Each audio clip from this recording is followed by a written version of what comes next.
Hello my YouTube family, ಹೇಗಿದ್ದೀರಾ ಎಲ್ಲರೂ? I hope ಎಲ್ಲರೂ ಚೆನ್ನಾಗಿದ್ದೀರಾ. ಅದೇ ರೀತಿ ನಿಮ್ಮ ಲೈಫ್ನಲ್ಲಿ ಪಾಸಿಟಿವ್ ಆಗಿ ಥಿಂಕ್ ಮಾಡ್ತಾ ಇದ್ದೀರಾ ಅಂತ ಅಂದ್ಕೊಂಡಿದ್ದೀನಿ.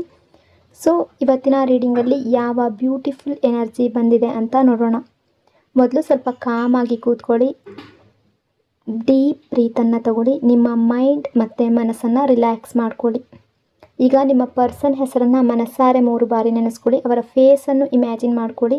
ನೀವು ಮತ್ತು ಅವರು ಒಟ್ಟಿಗೆ ಕಳೆದ ಬ್ಯೂಟಿಫುಲ್ ಮೆಮೊರೀಸ್ನ ನೆನಪು ಮಾಡ್ಕೊಳ್ಳಿ. ಅದಕ್ಕೂ ಮೊದಲು ಈ ರೀಡಿಂಗ್ ನಿಮ್ಮವರೆಗೂ ತಲುಪಿದೆ ಅಂದರೆ ಯು ಆರ್ ಸೋ ಬ್ಲೆಸ್ಡ್. ಹಾಗಾಗಿ ಯೂನಿವರ್ಸ್ಗೆ ಗ್ರ್ಯಾಟಿಟ್ಯೂಡ್ ಹೇಳಿ. ಥ್ಯಾಂಕ್ ಯು ಯೂನಿವರ್ಸ್ ಅಂತ ಎನರ್ಜಿಯನ್ನು ಫೀಲ್ ಮಾಡಿ. ನಿಮ್ಮ ಪರ್ಸನ್ ಎನರ್ಜಿಯನ್ನು ಫೀಲ್ ಮಾಡಿ. ಬ್ಯೂಟಿಫುಲ್ ಆಗಿರೋ ಎನರ್ಜಿ ಬಂದಾಗ ಅದನ್ನು ಪಾಸಿಟಿವ್ ಆಗಿ ರಿಸೀವ್ ಮಾಡ್ಕೊಳ್ಳಿ. ಈ ರೀಡಿಂಗ್ ಅನ್ನೋದು ಜನರಲ್ ಕಲೆಕ್ಟಿವ್ ರೀಡಿಂಗ್ ಆಗಿರುತ್ತೆ. ಸೊ ಇಲ್ಲಿ ಬರುವ ಪ್ರತಿಯೊಂದು ಎನರ್ಜಿ ಕೂಡ ಎಲ್ರಿಗೂ ಮ್ಯಾಚ್ ಆಗಲೇಬೇಕು ಅಂತ ಅನ್ನೋದು ಏನೂ ಇಲ್ಲ. ನಿಮ್ಮ ಹೃದಯಕ್ಕೆ ಕನೆಕ್ಟ್ ಆಗೋದು, ನಿಮ್ಮ ಸಿಚುವೇಶನ್ಗೆ ಮ್ಯಾಚ್ ಆಗೋದು ಮಾತ್ರ ನೀವು ರಿಸೀವ್ ಮಾಡ್ಕೊಳ್ಳಿ. ಯಾವುದಾದ್ರೊಂದು ಭಾಗ ನಿಮಗೆ ಮ್ಯಾಚ್ ಆಗಲಿಲ್ಲ ಅಂದರೆ ಅದನ್ನು ಫೋರ್ಸ್ ಆಗಿ ತಗೊಳ್ಬೇಡಿ, ಅಲ್ಲಿಯೇ ಸ್ಕಿಪ್ ಮಾಡಿ. ಈ ರೀಡಿಂಗ್ನ ಉದ್ದೇಶ ಏನು ಅಂದರೆ ಈ ಕ್ಷಣದ ಎನರ್ಜಿ ಯಾವ ರೀತಿ ಇದೆ, ನಿಮ್ಮಿಬ್ಬರ ನಡುವೆ ಯಾವ ರೀತಿ ಎಮೋಷನ್ಸ್ ಇದೆ ಅದನ್ನು ನೋಡುವಂತಹ ಒಂದು ಸಣ್ಣ ಪ್ರಯತ್ನ ಅಷ್ಟೇ. ಸೊ ಓವರ್ ಆಗಿ ನೆಗೆಟಿವ್ ಆಗಿ ಯೋಚನೆ ಮಾಡಬೇಡಿ. ನಿಮ್ಮ ಮನಸ್ಸನ್ನು ತುಂಬ ಓವರ್ ಥಿಂಕಿಂಗ್ ಕಡೆ ಬಿಡಬೇಡಿ. ಯಾವುದೇ ಸಂಬಂಧದಲ್ಲಿ ಪಾಸಿಟಿವ್ ಎನರ್ಜಿ ಅನ್ನೋದು ತುಂಬ ಇಂಪಾರ್ಟೆಂಟ್ ಆಗಿರುತ್ತೆ. ರೀಡಿಂಗನ್ನು ನೋಡಬೇಕಾದ್ರೆ ವಿಡಿಯೋನ ಲೈಕ್ ಮಾಡ್ಕೊಳ್ಳಿ. ಅದೇ ರೀತಿ ಚಾನಲ್ನ ಸಬ್ಸ್ಕ್ರೈಬ್ ಮಾಡಿಕೊಂಡು ಕನೆಕ್ಟ್ ಆಗಿ. ಮೊದಲ ಎನರ್ಜಿ ಯಾವ ರೀತಿ ಇದೆ ಅಂದರೆ heart break, confusion, stuck energy. ಈ ಪರ್ಸನ್ ನಿಮ್ಮ ಜೊತೆ ತುಂಬ ಡೀಪಾಗಿ ರಿಲೇಷನ್ಶಿಪ್ಪಲ್ಲಿ ಏನೋ ಒಂದು ತಪ್ಪು ಮಾಡಿರ್ಬೋದು. ಅಂದರೆ ನಿಮಗೆ ತುಂಬ ಡೀಪಾಗಿ ಹರ್ಟ್ ಮಾಡಿರ್ಬೋದು. ಅವರು ಮಾಡಿದ ಕೆಲವು ಬಿಹೇವಿಯರ್ ಆಗಿರ್ಬೋದು, ಅಥವಾ ಅವರು ನಿಮಗೆ ಏನಾದರೂ ಮಾತು ಕೊಟ್ಟು ಅದು ನಡೆಸದೇ ಇರ್ಬೋದು. ಅದು ನಿಮ್ಮ ಹೃದಯಕ್ಕೆ ತುಂಬ ನೋವು ಕೊಟ್ಟಿದೆ. ಒಂದು ಟೈಮ್ನಲ್ಲಿ ನೀವು ಮನಸ್ಸಿನ ಒಳಗಿನಿಂದಲೇ ತುಂಬ ಡೌನ್ ಆದ್ರಿ. ಹೊರಗಡೆ ನೀವು ಸ್ಟ್ರಾಂಗ್ ಆಗಿರ್ಬೋದು, ಬಟ್ ಮನಸ್ಸಿನಲ್ಲಿ ನೀವು ಆ ನೋವಿನಿಂದ ಹೊರಗಡೆ ಬಂದಿಲ್ಲ. ಇನ್ನೂ ನಿಮ್ಮ ಮನಸ್ಸಿನಲ್ಲಿ ತುಂಬ ಪ್ರಶ್ನೆಗಳು ಓಡ್ತಾ ಇದೆ. ನಾನು ಮೂವ್ ಆನ್ ಆಗಬೇಕಾ, ಈ ಕನೆಕ್ಷನ್ನಲ್ಲಿ ಇನ್ನೂ ಕಾಯಬೇಕಾ, ಈ ರಿಲೇಷನ್ಶಿಪ್ಪಲ್ಲಿ ಇನ್ನೂ ಕಾಯಬೇಕಾ, ಅವರು ಕಾಲ್ ಮಾಡ್ತಾರಾ, ಮೆಸೇಜ್ ಮಾಡ್ತಾರಾ, ನಾನೇ ಮಾತಾಡಬೇಕಾ, ಅವರ ಫೀಲಿಂಗ್ಸ್ ಏನು ಅನ್ನೋದು ಕ್ಲಾರಿಟಿ ನಿಮಗೆ ಸಿಗ್ತಾ ಇಲ್ಲ. ಇಲ್ಲಿ ಕೆಲವರಿಗೆ ಫ್ಯಾಮಿಲಿ ಪ್ರೆಷರ್ ಕೂಡ ಇರಬಹುದು, ಅಥವಾ ಫ್ಯಾಮಿಲಿಯಲ್ಲಿ ಮ್ಯಾರೇಜ್ ಮಾತುಕತೆ ಏನಾದರೂ ನಡೀತಾ ಇರಬಹುದು. ಆದರೆ ಜನರಿಗೆ ಕಾಣೋ ನಿಮ್ಮ ಸ್ಟ್ರಾಂಗ್ ಸೈಡ್ ಒಂದು, ನೀವು ತುಂಬ ಸ್ಟ್ರಾಂಗ್ ಆಗಿದ್ದೀರಾ, ಬಟ್ ಮನಸ್ಸಿನ ಒಳಗಡೆಯಿಂದ ಪೇಯ್ನ್ ಇದೆ. ನೀವು ಇನ್ನೂ ಆ ವ್ಯಕ್ತಿಯನ್ನು ಸಂಪೂರ್ಣವಾಗಿ ಮರ್ತಿಲ್ಲ. ನೀವು ಅವರ ನೆನಪು ನಿಮ್ಮ ಮನಸ್ಸಿನಲ್ಲಿದೆ. ಆ ಕಾರಣಕ್ಕೆ ಮೂವ್ ಆನ್ ಆಗೋದು ನಿಮಗೆ ಸುಲಭ ಅಂತ ಅನ್ನಿಸ್ತಾ ಇಲ್ಲ. ಬ್ರೋಕನ್ ಡ್ರೀಮ್ಸ್ ಎನರ್ಜಿ, ಪ್ರಾಮಿಸನ್ನು ಕ್ಲೋಸ್ ಮಾಡಿರುವ ಎನರ್ಜಿ. ಅಂದರೆ ಇವರು ಒಂದು ಟೈಮ್ನಲ್ಲಿ ನೀವು ಈ ಪರ್ಸನ್ ಜೊತೆ ತುಂಬ ಡ್ರೀಮನ್ನು ಕಂಡಿರಬಹುದು. ಅಂದರೆ ಮುಂದಿನ ಲೈಫ್ನ ಸುಂದರ ಜೀವನದ ಕನಸು ಕಂಡಿರಬಹುದು. ಒಟ್ಟಿಗೆ ಲೈಫ್ ಲೀಡ್ ಮಾಡ್ತಾ ಇರುವಂತಹ ಕನಸು ಕಟ್ಕೊಂಡಿರ್ಬೋದು. ಈ ಎಲ್ಲವನ್ನು ನೀವು ಮನಸ್ಸಾರೆ ಇಮ್ಯಾಜಿನ್ ಮಾಡಿದ್ದೀರಾ. ಆದರೆ ಈಗ ಆ ಸೇಮ್ ಎಕ್ಸ್ಪೆಕ್ಟೇಷನ್ ಒಡೆದು ಹೋಗಿರೋ ಫೀಲ್ ಆಗ್ತಾ ಇದೆ ನಿಮಗೆ. ಈ ಪರ್ಸನ್ ತುಂಬ ದೊಡ್ಡ ದೊಡ್ಡ ಪ್ರಾಮಿಸ್ ಕೂಡ ನಿಮಗೆ ಮಾಡಿರ್ಬೋದು. ನಿನ್ನ ಜೊತೆ ಇರ್ತೀನಿ, ಲೈಫ್ ಲಾಂಗ್ ನಿನ್ನ ಜೊತೆ ಇರ್ತೀನಿ, ಇಬ್ಬರು ಚೆನ್ನಾಗಿರಬೇಕು, ಆ ರೀತಿ ಈ ರೀತಿ ಅನ್ನೋ ಪ್ರಾಮಿಸ್ ಕೊಟ್ಟಿರ್ಬೋದು. ಆದರೆ ನಿಜವಾಗ್ಲೂ ಆ್ಯಕ್ಷನ್ ತಗೊಳ್ಳುವಂತಹ ಸಮಯ ಬಂದಾಗ ಅವ್ರು ಹಿಂದೆ ಹೋಗಿದ್ದಾರೆ, ಸ್ವತಃ ಪುಲ್ ಬ್ಯಾಕ್ ಮಾಡಿಕೊಂಡ್ರು. ಸೊ ಇದೆಲ್ಲದರಿಂದ ನಿಮಗೆ ತುಂಬ ಹರ್ಟ್ ಆಗಿದೆ, ತುಂಬ ಪೇಯ್ನಲ್ಲಿದ್ದೀರಾ. ನಿಮ್ಮ career growth, strong Vora energy. ನಿಮ್ಮ ಲೈಫ್ನಲ್ಲಿ ಈಗ ಕೆರಿಯರ್, ಜಾಬ್ ಅಥವಾ ಗೋಲ್ಸ್ ಕಡೆ ಫೋಕಸ್ ಕೂಡ ನೀವು ಕೆಲವರು ತುಂಬ ಜಾಸ್ತಿ ಫೋಕಸ್ ಮಾಡ್ತಾ ಇದ್ದೀರಾ. ಅಂದರೆ ಆ ವ್ಯಕ್ತಿಯ ನೆನಪಾಗ್ತಾ ಇದೆ, ನೀವು ಮನಸ್ಸಲ್ಲಿ ಪೇಯ್ನ್ ಇದೆ, ಬಟ್ ನಿಮ್ಮ ಕೆರಿಯರ್ ಬಗ್ಗೆ ಕೂಡ ಥಿಂಕ್ ಮಾಡ್ತಾ ಇದ್ದೀರಾ. ಕೆಲವರಿಗೆ ಈಗಾಗಲೇ ಒಳ್ಳೆಯ ಗ್ರೋತ್ ಸಿಕ್ಕಿರ್ಬೋದು, ಕೆಲವರಿಗೆ ಮುಂದೆ ದೊಡ್ಡ ಒಂದು ಗ್ರೋತ್ ಸಿಗುವ ಚಾನ್ಸಸ್ ಇದೆ. ನಿಮ್ಮ ಬಳಿ ಹಣ, ಒಳ್ಳೆಯ ಹೆಸರು, ಸ್ಟೇಬಲ್ ಲೈಫ್ ಇವೆಲ್ಲ ಇರಬಹುದು. ಆದರೆ ಮನಸ್ಸಿನ ಒಳಗಡೆ ಖಾಲಿತನ ಮಾತ್ರ ಇನ್ನೂ ಹೋಗಿಲ್ಲ. ನಿಮ್ಮೊಳಗಿನ ಸ್ಯಾಡ್ನೆಸ್ ಇನ್ನೂ ಸಂಪೂರ್ಣವಾಗಿ ಹೀಲ್ ಆಗಿಲ್ಲ.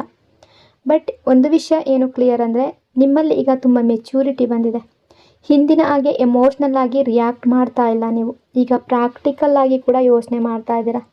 ನಿಮ್ಮ ಆರಾ ತುಂಬ ಸ್ಟ್ರಾಂಗ್ ಆಗಿದೆ.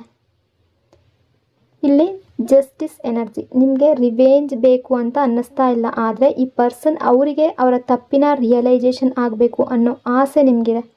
ನನ್ನ ವ್ಯಾಲ್ಯೂ ಏನು ಅನ್ನೋದು ಅವರಿಗೆ ಗೊತ್ತಾಗಬೇಕು, ಅವ್ರು ಏನು ಕಳ್ಕೊಂಡ್ರು ಅನ್ನೋದನ್ನು ಅವ್ರು ಫೀಲ್ ಮಾಡಬೇಕು ಅಂತ ನೀವು ಅಂದ್ಕೊಳ್ತಾ ಇದ್ದೀರಾ. ನಿಮಗೆ ಅವರ ಅಪಾಲಜಿ ಬೇಕು, ಒಂದು ಸಲ ಬಂದು ನಿಮ್ಮನ್ನು ಸಾರಿ ಕೇಳಬೇಕು ಅವರು ಅನ್ನೋ ಆಸೆ ನಿಮ್ಮ ಮನಸ್ಸಿನಲ್ಲಿದೆ. ಯಾಕೆಂದರೆ ನೀವು ಈ ರಿಲೇಷನ್ಶಿಪ್ಗಾಗಿ ತುಂಬ ಪ್ಯೂರ್ ಹಾರ್ಟ್ ಇಟ್ಟು ಎಫರ್ಟ್ ಹಾಕಿದ್ದೀರಾ. ಆದರೆ ನಿಮಗೆ ಸಿಗಬೇಕಾದ ಹಾನೆಸ್ಟಿ, ಕೇರ್, ಅಟೆನ್ಷನ್ ನಿಮ್ಗೆ ಯಾವುದೂ ಸಿಗಲಿಲ್ಲ ಅನ್ನೋ ನೋವು ಇನ್ನೂ ಕೂಡ ನಿಮ್ಮ ಮನಸ್ಸಿನಲ್ಲಿದೆ. ಇನ್ನು ಅವರ ಫೀಲಿಂಗ್ಸ್, ಟ್ರಸ್ಟ್ ಇಶ್ಯೂಸ್ ಅನ್ನು ನೋಡೋದಾದರೆ, ನಿಮ್ಮ ಪರ್ಸನ್ ತುಂಬ ಇನ್ಸೆಕ್ಯೂರ್ ಪರ್ಸನ್ ರೀತಿ ಫೀಲ್ ಮಾಡ್ತಾ ಇದ್ದಾರೆ. ಟ್ರಸ್ಟ್ ಇಶ್ಯೂಸ್ ತುಂಬ ಜಾಸ್ತಿ ಇದೆ. ಕೆಲವರಿಗೆ ಈ ಪರ್ಸನ್ ಪಾಸ್ಟಲ್ಲಿ ತುಂಬ ಪ್ರಾಮಿಸಸ್ ಮಾಡಿದ್ದಾರೆ. ಸೊ ಕೆಲವೊಂದು ಸಲ ನಿಮ್ಮನ್ನು ಯಾವುದಾದ್ರೂ ಒಂದು ವಿಷಯದಲ್ಲಿ ಡೌಟ್ ಕೂಡ ಪಟ್ಟಿರ್ಬೋದು, ಸಣ್ಣ ಪುಟ್ಟ ಮಾತುಗಳಲ್ಲಿ. ಅಥವಾ ಕೆಲವರಿಗೆ ಈ ರಿಲೇಷನ್ಶಿಪ್ಪಲ್ಲಿ ಎಲ್ಲರಿಗೂ ಹೇಳ್ತಾ ಇಲ್ಲ, ಥರ್ಡ್ ಪರ್ಸನ್ ಅನ್ನೋದು ನಿಮ್ಮಿಬ್ಬರ ರಿಲೇಷನ್ಶಿಪ್ಪಲ್ಲಿ ಬಂದಿರ್ಬೋದು. ಥರ್ಡ್ ಪರ್ಸನ್ ಅನ್ನೋದು ಒಂದು ರೊಮ್ಯಾಂಟಿಕ್ ರಿಲೇಷನ್ಶಿಪ್ ಅಂತ ಮಾತ್ರ ತಗೊಳ್ಬೇಡಿ. ಅದು ಫ್ಯಾಮಿಲಿ ಆಗಿರ್ಬೋದು, ಸಿಚುವೇಶನ್ ಆಗಿರ್ಬೋದು, ಜಾಬ್ ಆಗಿರ್ಬೋದು, ಕೆರಿಯರ್ ಆಗಿರ್ಬೋದು. ಈ ರಿಲೇಷನ್ಶಿಪ್ಗೆ ಡಿಸ್ಟೆನ್ಸ್ ಕ್ರಿಯೇಟ್ ಮಾಡಿರ್ಬೋದು. ಅಥವಾ ಈ ರಿಲೇಷನ್ಶಿಪ್ಗೆ ಅಗೇನ್ಸ್ಟ್ ಆಗಿ ಯಾರಾದರೂ ಬಂದಿರ್ಬೋದು. ಅದು ಸಿಚುವೇಶನ್ ಕೂಡ ಆಗಿರ್ಬೋದು. ಈ ಪರ್ಸನ್ ಮನಸ್ಸಿನ ಒಳಗಡೆ ತುಂಬ ಈಗೋ ಎನರ್ಜಿ ಇದೆ, ಪ್ರೈಡ್ ಎನರ್ಜಿ ಇದೆ. ಅಂದರೆ ಇವರು ಲುಕ್ಕಲ್ಲಿ ಚೆನ್ನಾಗಿರ್ಬೋದು, ಅಥವಾ ಮನಿ ಇರ್ಬೋದು, ಸ್ಟೇಟಸ್ ಚೆನ್ನಾಗಿರ್ಬೋದು, ಸೋಷಿಯಲ್ ಇಮೇಜ್ ಚೆನ್ನಾಗಿರ್ಬೋದು. ಯಾವುದಾದ್ರೊಂದು ವಿಷಯದಲ್ಲಿ ಇವರು ಹೈಯಲ್ಲಿರ್ಬೋದು, ಅಥವಾ ನೋಡೋದಕ್ಕೆ ಚೆನ್ನಾಗಿರ್ಬೋದು. ಸೊ ಈಗೋ ಇಟ್ಕೊಂಡಿದ್ದಾರೆ. ಅವರ ಈ ಈಗೋನೇ ಈಗ ಅವರ ಲೈಫ್ನಿಂದ ತುಂಬ ವಿಷಯವನ್ನು ಅವರಿಗೆ ಕಲಿಸ್ತಾ ಇದೆ. ಅವರಿಗೆ ನಿಮ್ಮ ಹತ್ರ ಬರಬೇಕು ಅಂತ ಅನ್ನಿಸ್ತಾ ಇದೆ, ಆದರೆ ನಾನು ಯಾಕೆ ಫಸ್ಟ್ ಮಾತಾಡಬೇಕು ಅನ್ನೋ ಈಗೋ ತಡೀತಾ ಇದೆ. ಅವರು ಅವರ ಪ್ರೈಡ್ ಬಿಡೋವರೆಗೂ ಈ ಕನೆಕ್ಷನ್ ಕಂಪ್ಲೀಟ್ ಆಗೋದು ಕೆಲವರ ಲೈಫ್ನಲ್ಲಿ ಕಷ್ಟ ಆಗ್ಬೋದು. ಅಂದರೆ ಈಗೋ ತುಂಬ ಇದೆಯಲ್ಲ, ಆ ಈಗೋ ಅವರು ಕಡಿಮೆ ಮಾಡ್ಕೊಳ್ದಲೆ ನಾನು ಯಾಕೆ ಹೋಗಬೇಕು, ನಾನು ಯಾಕೆ ಮಾತಾಡಬೇಕು ಅನ್ನೋ ಈಗೋ ಅನ್ನೋದು ಎದ್ದು ಕಾಣ್ತಾ ಇದೆ. ಸೊ ಈಗ ಅವರು ಲೋನ್ಲಿನೆಸ್ ಫೀಲ್ ಮಾಡ್ತಾ ಇದ್ದಾರೆ, ಬಟ್ ಈಗೋ ಅನ್ನೋದು ಕೂಡ ಅಡ್ಡ ನಿಂತಿದೆ. ಆದರೆ ನಿಮ್ಮ ಎನರ್ಜಿಯ ಪ್ರಕಾರ ನೀವು ಅವರನ್ನು ಚೇಸ್ ಮಾಡ್ತಾ ಇಲ್ಲ. ಅದೇ ವಿಷಯ ಅವರಿಗೆ ಇನ್ನೂ ಕ್ಯೂರಿಯಾಸಿಟಿ ಕ್ರಿಯೇಟ್ ಮಾಡ್ತಾ ಇದೆ. ಅಂದರೆ ನಿಮ್ಮ ಲೈಫ್ನಲ್ಲಿ ಏನಾಗಿದೆ, ಈಗ ಬೇರೆ ಯಾರಾದರೂ ಹೊಸಬ್ರು ಬಂದಿದ್ದಾರಾ, ಅಥವಾ ಫ್ರೆಂಡ್ಶಿಪ್ಪಲ್ಲಿ ನೀವು ಬೇರೆ ಫ್ರೆಂಡ್ಸ್ ಇದ್ದಾರಾ ಅನ್ನೋ ಡೌಟ್ ಅವರ ಮನಸ್ಸಿನಲ್ಲಿ ತುಂಬ ಇದೆ. ನಿಮ್ಮ ಕಾನ್ಫಿಡೆನ್ಸ್, ನಿಮ್ಮ ಸೈಲೆನ್ಸ್, ನಿಮ್ಮ ಡಿಟ್ಯಾಚ್ಡ್ ಆಗಿರುವ ಎನರ್ಜಿ, ಇದೆಲ್ಲ ಅವರನ್ನು ಮನಸ್ಸಿನ ಒಳಗಡೆಯಿಂದ ಇನ್ಸೆಕ್ಯೂರ್ ಮಾಡ್ತಾ ಇದೆ. ಸ್ಲೋ ರಿಟರ್ನ್ ಮತ್ತು ರಿಯಲೈಸೇಷನ್ ಎನರ್ಜಿ ಇದೆ. ಈ ಪರ್ಸನ್ ಅವರ ತಪ್ಪು ರಿಯಲೈಸ್ ಮಾಡ್ತಾ ಇದ್ದಾರೆ. ನಿಮಗೆ ತುಂಬ ಹರ್ಟ್ ಮಾಡಿದ್ದೀನಿ ಅನ್ನೋ ಗಿಲ್ಟ್ ಕೂಡ ಅವರಲ್ಲಿದೆ. ಆದರೆ ಅವರು ಬೇಗ ಬರುವ ಎನರ್ಜಿ ಇವತ್ತಿನ ಎನರ್ಜಿಯಲ್ಲಿ ಇಲ್ಲ. ತುಂಬ ಸ್ಲೋ ಆಗಿದೆ. ಒಂದೊಂದು ಹೆಜ್ಜೆ ಯೋಚನೆ ಮಾಡಿಕೊಂಡು ಮುಂದೆ ಬರ್ತಾ ಇದ್ದಾರೆ. ನಿಮ್ಮ ಫರ್ಗಿವ್ನೆಸ್ ಸುಲಭ ಅಲ್ಲ ಅನ್ನೋದು ಅವರಿಗೂ ಕೂಡ ಗೊತ್ತಿದೆ. ಅದೇ ರೀತಿ ಹೀಗೂ ಕೂಡ ಇದೆ. ಸೊ ಒಂದೊಂದು ಹೆಜ್ಜೆನೇ ಇಡ್ತಾ ಇದ್ದಾರೆ, ಯೋಚನೆ ಮಾಡ್ತಾ ಇದ್ದಾರೆ. Regret, obsession energy, missing you energy. ಈ ಪರ್ಸನ್ ನಿಮ್ಮನ್ನು ತುಂಬ ಮಿಸ್ ಮಾಡ್ತಾ ಇದ್ದಾರೆ. ನೈಟ್ ಟೈಮ್ನಲ್ಲಿ ನಿಮಗೆ ಸಂಬಂಧಪಟ್ಟ ಮೆಮೊರೀಸ್ ನೆನಪಿಸ್ಕೊಳ್ತಾ ಇದ್ದಾರೆ. ನಿಮ್ಮ ಚಾರ್ಟ್ಸ್, ನಿಮ್ಮ ಮಾತು, ನಿಮ್ಮ ಬ್ಯೂಟಿ ಎಲ್ಲವೂ ಅವ್ರಿಗೆ ನೆನಪಾಗ್ತಾ ಇದೆ. ಕೆಲವರು ಸೀಕ್ರೆಟ್ಲಿ ನಿಮ್ಮ ಲಾಸ್ಟ್ ಸೀನ್ ಚೆಕ್ ಮಾಡ್ತಾ ಇರ್ಬೋದು, ನಿಮ್ಮ ಸೋಷಿಯಲ್ ಮೀಡಿಯಾ ಸ್ಟಾಕ್ ಮಾಡ್ತಾ ಇರ್ಬೋದು, ಅಥವಾ ನಿಮ್ಮ ಬಗ್ಗೆ ಮಾತಾಡಿದ ಮಾತುಗಳನ್ನು ನೆನಪು ಮಾಡ್ಕೊಳ್ತಾ ಇದ್ದಾರೆ. Karmic bond, divine timing energy. ಅಂದರೆ ಇದು ಸಾಮಾನ್ಯ ಕನೆಕ್ಷನ್ ಅಲ್ಲ, ಆ ರೀತಿಯ ಎನರ್ಜಿ ಇದೆ. ಸೋಲ್ಮೇಟ್ ಅಥವಾ ಕಾರ್ಮಿಕ್ ಬಾಂಡ್ ತರಹದ ಡೀಪ್ ಕನೆಕ್ಷನ್. ಕೆಲವರಿಗೆ ಫ್ಯಾಮಿಲಿ ಪ್ರೆಷರ್, ಕೆಲವರಿಗೆ ಥರ್ಡ್ ಪಾರ್ಟಿ ಮಧ್ಯದಲ್ಲಿ ಬಂದಿರ್ಬೋದು. ಅಂದರೆ ನಾನು ಮೊದಲೇ ಹೇಳ್ದ ಹಾಗೆ ಥರ್ಡ್ ಪಾರ್ಟಿ ಅನ್ನೋದು ಒಂದು ಸಿಚುವೇಶನ್ ಕೂಡ ಆಗಿರ್ಬೋದು. ಕೆಲವರಿಗೆ ಪಾಸ್ಟ್ ಕರ್ಮ, ಇವು ರಿಲೇಷನ್ಶಿಪ್ಗೆ ಬ್ಲಾಕ್ ಆಗಿರ್ಬೋದು. ಈ ಕನೆಕ್ಷನ್ನಲ್ಲಿ ಡಿವೈನ್ ಟೈಮಿಂಗ್ ತುಂಬ ಇಂಪಾರ್ಟೆಂಟ್. ಈಗ ನೀವು ಏನು ಮಾಡಬೇಕು ಅಂದರೆ, ಯಾಕೆಂದರೆ ಇದು ಒಂದು ಡೀಪ್ ಸೋಲ್ ಕನೆಕ್ಷನ್ ಥರ ಫೀಲ್ ಆಗ್ತಾ ಇದೆ ನಿಮಗೆ. ಒಬ್ಬರನ್ನೊಬ್ಬರು ಎಷ್ಟೇ ದೂರ ಹೋಗೋದಕ್ಕೆ ಟ್ರೈ ಮಾಡಿದರೂ ಕೂಡ ಮನಸ್ಸಿನೊಳಗಿನಿಂದ ಸಂಪೂರ್ಣವಾಗಿ ಬಿಡೋದಕ್ಕೆ ಆಗದೇ ಇರುವಂತಹ ಒಂದು ಅಟ್ಯಾಚ್ಮೆಂಟ್ ಎನರ್ಜಿ. ಕೆಲವೊಂದು ಸಲ ಲೈಫ್ನಲ್ಲಿ ಕೆಲವು ಜನ ನಮ್ಮ ಜೀವನಕ್ಕೆ ಕ್ಯಾಶುವಲ್ ಆಗಿ ಬರೋದಿಲ್ಲ. ಅವರು ಬಂದಮೇಲೆ ನಮ್ಮ ಥಿಂಕಿಂಗ್ ಚೇಂಜ್ ಆಗುತ್ತೆ, ನಮ್ಮ ಮನಸ್ಥಿತಿ ಚೇಂಜ್ ಆಗುತ್ತೆ, ನಮ್ಮ ಹೋಲ್ ಲೈಫ್ ಚೇಂಜ್ ಆಗಿಬಿಡುತ್ತೆ. ಸೊ ಈ ಕನೆಕ್ಷನ್ ಕೂಡ ಹಾಗೇ ಇದೆ. ಈ ಪರ್ಸನ್ ನಿಮ್ಮ ಲೈಫ್ಗೆ ಬರೋದ್ರಿಂದ ನೀವು ತುಂಬ ಬದಲಾಗಿದ್ದೀರಾ. ಹಿಂದಿನ ನೀವು ಬೇರೆ, ಈಗಿರುವ ನೀವು ಬೇರೆ. ಈಗ ಸ್ಟ್ರಾಂಗ್ ಆಗ್ತಾ ಇದ್ದೀರಾ. ನಿಮ್ಮ ಬಗ್ಗೆ ಕೂಡ ನೀವು ಥಿಂಕ್ ಮಾಡ್ತಾ ಇದ್ದೀರಾ ಅನ್ನೋ ಕೆಲವರ ಎನರ್ಜಿ ಇದೆ. ನೋವಿನ ನಂತರ ನೀವು ತುಂಬ ಮೆಚ್ಯೂರ್ ಆಗಿದ್ದೀರಾ. ಜನರನ್ನು ಈಸಿಲಿ ಟ್ರಸ್ಟ್ ಮಾಡೋದನ್ನು ಕಡಿಮೆ ಮಾಡಿದ್ದೀರಾ. ನಿಮ್ಮ ಎಮೋಷನ್ಸನ್ನು ಎಲ್ಲರ ಮುಂದೆ ಓಪನ್ ಆಗಿ ಹೇಳ್ಕೊಳ್ಳೋದನ್ನು ಕಡಿಮೆ ಮಾಡಿದ್ದೀರಾ. ಒಳಗೊಂದು ಸೈಲೆನ್ಸ್ ಬಿಲ್ಡ್ ಆಗಿದೆ, ಆದರೆ ಅದೇ ಸಮಯದಲ್ಲಿ ನಿಮ್ಮೊಳಗೆ ಸ್ಟ್ರೆಂತ್ ಕೂಡ ಬಿಲ್ಡ್ ಆಗ್ತಾ ಇದೆ. ಈ ಕನೆಕ್ಷನ್ನಲ್ಲಿ ಕಾರ್ಮಿಕ್ ಎನರ್ಜಿ ತುಂಬ ಸ್ಟ್ರಾಂಗ್ ಇದೆ. ಅಂದರೆ ಈ ರಿಲೇಷನ್ಶಿಪ್ ಕೇವಲ ಲವ್ ಮಾತ್ರ ಅಲ್ಲ, ಒಬ್ಬರ ಜೀವನಕ್ಕೆ ಇನ್ನೊಬ್ಬರು ಬಂದು ಲೆಸನ್ ಆಗಿ ಬಂದಿರುವ ಸಾಧ್ಯತೆ ಕೂಡ ಇದೆ. ಕೆಲವರಿಗೆ ಇದು ಪಾಸ್ಟ್ ಕರ್ಮ ಸೆಟ್ಲ್ ಆಗುವಂತಹ ಕನೆಕ್ಷನ್ ಕೂಡ ಆಗಿರ್ಬೋದು. ಒಂದು ಸೋಲ್ ಅನದರ್ ಸೋಲ್ಗೆ ಏನೋ ಟೀಚ್ ಮಾಡುವ ಜರ್ನಿ ಆಗಿರ್ಬೋದು. ನೀವು ಅನ್ಕಂಡೀಷ್ನಲ್ ಲವ್ ಏನು ಅಂತ ನಿಮ್ಮ ಮೂಲಕನೇ ಕಲ್ತಿದ್ದೀರಾ. ಯಾಕೆಂದರೆ ಅನ್ಕಂಡೀಷ್ನಲ್ ಲವ್ವನ್ನು ನೀವು ಕೊಟ್ಟಿದ್ದೀರಾ ಆ ವ್ಯಕ್ತಿಗೆ. ಬಟ್ ಅವರು ಲಾಸ್ ಅಂದ್ರೇನು ಅನ್ನೋದನ್ನು ಕಲ್ತಿರ್ಬೋದು. ಅಂದರೆ ನಿಮ್ಮ ದೂರ ಆಗುವಿಕೆ ಅವ್ರಿಗೆ ಇನ್ಸೆಕ್ಯೂರ್ ಫೀಲ್ ಆಗ್ತಾ ಇದೆ, ನಿಮ್ಮನ್ನು ಕಳ್ಕೊಂಡಿರುವ ಫೀಲ್ ಆಗ್ತಾ ಇದೆ. ಇಲ್ಲಿ ಫ್ಯಾಮಿಲಿ ಪ್ರೆಷರ್ ಕೂಡ ಇರಬಹುದು. ಕೆಲವರಿಗೆ ಫ್ಯಾಮಿಲಿ ಈ ರಿಲೇಷನ್ಶಿಪ್ ಅಕ್ಸೆಪ್ಟ್ ಮಾಡದೆ ಇರ್ಬೋದು, ಈ ರಿಲೇಷನ್ಶಿಪ್ ಬೇಡ ಅಂದಿರಬಹುದು. ಸೊ ಇನ್ನು ಕೆಲವರಿಗೆ ಯಾವುದೋ ಒಂದು ಸಿಚುವೇಶನ್ ಅಡ್ಡ ಬಂದಿರಬಹುದು. ಕೆಲವೊಮ್ಮೆ friends, family members, social image, career pressure ಅಥವಾ ಪಾಸ್ಟ್ನ ಗಾಯ ಇದೆಲ್ಲವೂ ಕೂಡ ನಿಮ್ಮ ಅಡ್ಡ ಬಂದಿರಬಹುದು ನಿಮ್ಮ ರಿಲೇಷನ್ಶಿಪ್ಪಲ್ಲಿ. ಈ ಪರ್ಸನ್ ಒಳಗಡೆ ಹೀಲ್ ಆಗದೆ ಕೆಲವು ಓಲ್ಡ್ ಮೆಮೊರೀಸ್ನ ಇನ್ನೂ ಇಟ್ಕೊಂಡಿದ್ದಾರೆ. ಹೊರಗಡೆ ಸ್ಟ್ರಾಂಗಾಗಿ ಕಾಣಿಸ್ಕೊಂಡ್ರೂ ಕೂಡ ಮನಸ್ಸಿನ ಒಳಗಡೆ ತುಂಬ ಇನ್ಸೆಕ್ಯೂರ್ ಎನರ್ಜಿ ಕ್ಯಾರಿ ಮಾಡ್ತಾ ಇದ್ದಾರೆ. ಅವರಿಗೆ ರಿಜೆಕ್ಷನ್ ಭಯ ಇದೆ, ಅಟ್ಯಾಚ್ಮೆಂಟ್ ಫಿಯರ್ ಇದೆ, ಅದರ ಜೊತೆಗೆ ಈಗೋ ಕೂಡ ಸೇರಿಕೊಂಡಿದೆ. ಅವ್ರು ನಿಮ್ಮನ್ನು ಮಿಸ್ ಮಾಡ್ತಾ ಇದ್ದಾರೆ, ನಿಮ್ಮ ಬಗ್ಗೆ ಯೋಚನೆ ಮಾಡ್ತಾ ಇದ್ದಾರೆ, ನಿಮ್ಮ ಎನರ್ಜಿಯನ್ನು ಫೀಲ್ ಮಾಡ್ತಾ ಇದ್ದಾರೆ. ಆದರೆ ಅದನ್ನು ಓಪನ್ಲಿ ಅಕ್ಸೆಪ್ಟ್ ಮಾಡುವ ಮಟ್ಟಿಗೆ ಇನ್ನೂ ಕಂಪ್ಲೀಟ್ ಹೀಲ್ ಆಗಿಲ್ಲ. ಇಲ್ಲಿ ಡಿವೈನ್ ಟೈಮಿಂಗ್ ಅನ್ನೋದು ತುಂಬ ಇಂಪಾರ್ಟೆಂಟ್ ಆಗಿದೆ. ಯಾಕೆಂದರೆ ಈ ಕನೆಕ್ಷನ್ ಫೋರ್ಸ್ ಮಾಡಿದಷ್ಟು ದೂರ ಹೋಗ್ತಾ ಇದೆ, ಆದರೆ ಸರೆಂಡರ್ ಮಾಡಿದಷ್ಟು ನ್ಯಾಚುರಲಿ ಕ್ಲೋಸರ್ ಆಗುತ್ತೆ.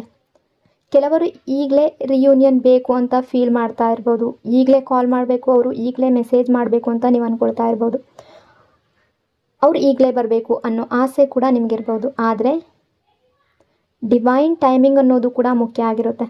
ನಿಮ್ಮನ್ನು ಎಮೋಷ್ನಲಿ ಸ್ಟ್ರಾಂಗ್ ಮಾಡ್ತಾ ಇದೆ. ಅವರನ್ನು ಈಗೋ ಬ್ರೇಕ್ ಆಗೋ ಸ್ಟೇಜ್ಗೆ ಕೂಡ ಟೈಮ್ ಅನ್ನೋದು ತಗೊಂಡು ಹೋಗ್ತಾ ಇದೆ. ಯಾಕೆಂದರೆ ಈಗಲೇ ರಿಯೂನಿಯನ್ ಆದರೂ ಕೂಡ ಹಳೆಯ ಮೈಂಡ್ಸೆಟ್, ಸೇಮ್ ಈಗೋ, ಸೇಮ್ ಇಮ್ಮೆಚ್ಯೂರಿಟಿ ಇದ್ದರೆ ಮತ್ತೆ ಸೇಮ್ ಪೇನ್ ರಿಪೀಟ್ ಆಗುವ ಚಾನ್ಸಸ್ ತುಂಬ ಜಾಸ್ತಿ ಇದೆ. ಸೊ ಟೈಮಿಂಗ್ ಅನ್ನೋದು ಸ್ಲೋ ಆಗಿ ಕೆಲಸ ಮಾಡ್ತಾ ಇದೆ. ನೀವೀಗ ಸೆಲ್ಫ್ ಹೀಲಿಂಗ್ ಕಡೆ ಫೋಕಸ್ ಮಾಡಬೇಕು. ನಿಮ್ಮ ಪೀಸ್ನ ಪ್ರೊಟೆಕ್ಟ್ ಮಾಡ್ಕೊಳ್ಬೇಕು. ನಿಮ್ಮ ಕೆರಿಯರ್, ನಿಮ್ಮ ಹೆಲ್ತ್, ನಿಮ್ಮ ಹ್ಯಾಪಿನೆಸ್, ನಿಮ್ಮ ಮೆಂಟಲ್ ಪೀಸ್ ಇವುಗಳ ಮೇಲೆ ನೀವು ಫೋಕಸ್ ಮಾಡಬೇಕು. ನೀವು ನಿಮ್ಮ ಎನರ್ಜಿಯನ್ನು ಡ್ರೈನ್ ಆಗೋದಕ್ಕೆ ಬಿಡಬೇಡಿ. ನಿಮ್ಮ ಗ್ಲೋ ಹೆಚ್ಚಾದಷ್ಟು, ನಿಮ್ಮ ವ್ಯಾಲ್ಯೂ ರಿಯಲೈಸ್ ಮಾಡಿಕೊಂಡಷ್ಟು ಈ ಪರ್ಸನ್ ಒಳಗೆ ರಿಯಲೈಸೇಷನ್ ಸ್ಟಾರ್ಟ್ ಆಗ್ತಾ ಹೋಗುತ್ತೆ. ನಾನು ಯಾರನ್ನು ಕಳ್ಕೊಂಡೆ, ಅವ್ರು ನನ್ನ ಲೈಫ್ನಲ್ಲಿ ಎಷ್ಟು ಜೆನ್ಯೂನ್ ಆಗಿದ್ರು ಅನ್ನೋ ಗಿಲ್ಟ್ ಮತ್ತು ರಿಯಲೈಸೇಷನ್ ಸ್ಲೋಲಿ ಬಿಲ್ಡ್ ಆಗುತ್ತೆ. ಬಟ್ ಒಂದು ವಿಷಯ ನೆನ್ಪಿಟ್ಕೊಳ್ಳಿ, ನೀವು ಯಾರನ್ನು ಚೇಸ್ ಮಾಡಬೇಕಾದ ಅಗತ್ಯ ಇಲ್ಲ. ನಿಮ್ಮ ಪ್ಯೂರ್ ಹಾರ್ಟ್ ಆಲ್ರೆಡಿ ಇನಫ್. ನಿಜವಾದ ಕನೆಕ್ಷನ್ ಅಂದರೆ ಬೆಗ್ಗಿಂಗ್ ಅನ್ನೋದು ಅಲ್ಲ, ಫೋರ್ಸ್ ಮಾಡೋದಲ್ಲ ಇನ್ನೊಬ್ಬರನ್ನ ಹೋಗಿ, ಅಥವಾ ಇನ್ನೊಬ್ಬರನ್ನ ಬೆಗ್ ಮಾಡ್ತಾ ಹೋಗೋದಲ್ಲ, ನನಗೆ ಪ್ರೀತಿ ಬೇಕು, ಪ್ರೀತಿ ಕೊಡು ಅಂತ. ಚೇಸಿಂಗ್ ಮಾಡೋದು ಕೂಡ ಅಲ್ಲ. ನಿಜವಾದ ಕನೆಕ್ಷನ್ನಲ್ಲಿ ಒಂದು ಸಮಯದ ನಂತರ ಸೋಲ್ ಇಟ್ ಸೆಲ್ಫ್ ಫುಲ್ ಆಗುತ್ತೆ. ಅವರು ಬರ್ಬೋದು, ಮಾತಾಡ್ಬೋದು, ಮತ್ತೆ ಕನೆಕ್ಷನ್ ಬಿಲ್ಡ್ ಆಗಬಹುದು. ಆದರೆ ಅದಕ್ಕೂ ಮೊದಲು ಅವರು ಅವರ ಏನು ತಪ್ಪು ಮಾಡಿದ್ದಾರೆ ಅದನ್ನು ಅವರು ಅರ್ಥ ಮಾಡ್ಕೋಬೇಕು. ಅವರ ಈಗೋ, ಅವರ ಪ್ರೈಡ್, ಅವರ ಇನ್ಸೆಕ್ಯೂರಿಟೀಸ್, ಅವರ ಮಿಸ್ಟೇಕ್ಸ್ ಇವೆಲ್ಲ ಅಕ್ಸೆಪ್ಟ್ ಮಾಡುವ ಸ್ಟೇಜ್ಗೆ ಬರಬೇಕು. ಅದುವರೆಗೂ ನೀವು ನಿಮ್ಮ ವ್ಯಾಲ್ಯೂವನ್ನು ಕಡಿಮೆ ಮಾಡ್ಕೊಳ್ಬೇಡಿ. ನಿಮ್ಮ ಹಾರ್ಟನ್ನು ಡಿಸ್ರೆಸ್ಪೆಕ್ಟ್ ಆಗೋ ಜಾಗದಲ್ಲಿ ಮತ್ತೆ ಮತ್ತೆ ಓಡೋದಕ್ಕೆ ಬಿಡಬೇಡಿ, ಚೇಸ್ ಮಾಡೋದಕ್ಕೆ ಹೋಗಬೇಡಿ. ಯಾವುದು ನಿಜವಾಗ್ಲೂ ನಿಮ್ಮದು ಅಂತ ಇದೆಯೋ ಅದು ಡಿವೈನ್ ಟೈಮ್ನಲ್ಲಿ ನಿಮ್ಮ ಜೀವನಕ್ಕೆ ಮರಳಿ ಬಂದೇ ಬರುತ್ತೆ. ಅದರ್ವೈಸ್ ನೀವು ಏನೇ ಮಾಡಿದ್ರೂ ಕೂಡ, ನೀವು ಎಷ್ಟೇ ಚೇಸ್ ಮಾಡಿದ್ರೂ ಕೂಡ ಅದು ನಿಮಗೆ ಸಿಗೋದಿಲ್ಲ, ನಿಮ್ಮಿಂದ ದೂರ ಆಗ್ತಾನೆ ಹೋಗುತ್ತೆ. ನೀವು ಎಷ್ಟು ಚೇಸ್ ಮಾಡ್ತೀರೋ ಅಷ್ಟು. ಬಟ್ ಆ ಡಿವೈನ್ ಟೈಮಿಂಗಲ್ಲಿ ನಿಮಗೆ ಏನು ಸಿಗಬೇಕೋ, ನಿಮ್ಮ ಲೈಫ್ನಲ್ಲಿ ಏನು ಬರಬೇಕೋ ಅದು ಬಂದೇ ಬರುತ್ತೆ. ಸೊ ಈ ರೀಡಿಂಗ್ ನಿಮಗೆ ಇಷ್ಟ ಆಗಿದೆ ಅಂದ್ಕೊಂಡಿದ್ದೀನಿ. ಇಷ್ಟ ಆಗಿದರೆ ಪಾಸಿಟಿವ್ ಆಗಿ ಕಮೆಂಟ್ ಮಾಡಿ. ನಿಮ್ಮ ಲೈಫ್ನಲ್ಲಿ, ನಿಮ್ಮ ಲವ್ ರಿಲೇಷನ್ಶಿಪ್ಪಲ್ಲಿ ನಿಮಗೆ ಬೇಕಾದಂತಹ ಪ್ರೀತಿ, ಸಂತೋಷ, ಹ್ಯಾಪಿನೆಸ್ ಅನ್ನೋದು ಎಲ್ಲವೂ ಕೂಡ ನಿಮ್ಮ ಲೈಫ್ನಲ್ಲಿ ಮತ್ತೆ ನಿಮ್ಮ ಲೈಫ್ಗೆ ಬರಲಿ ಅಂತ ಬ್ಲೆಸ್ ಮಾಡ್ತಾ ಇನ್ನೊಂದು ರೀಡಿಂಗಲ್ಲಿ ಮತ್ತೆ ಸಿಗ್ತೀನಿ.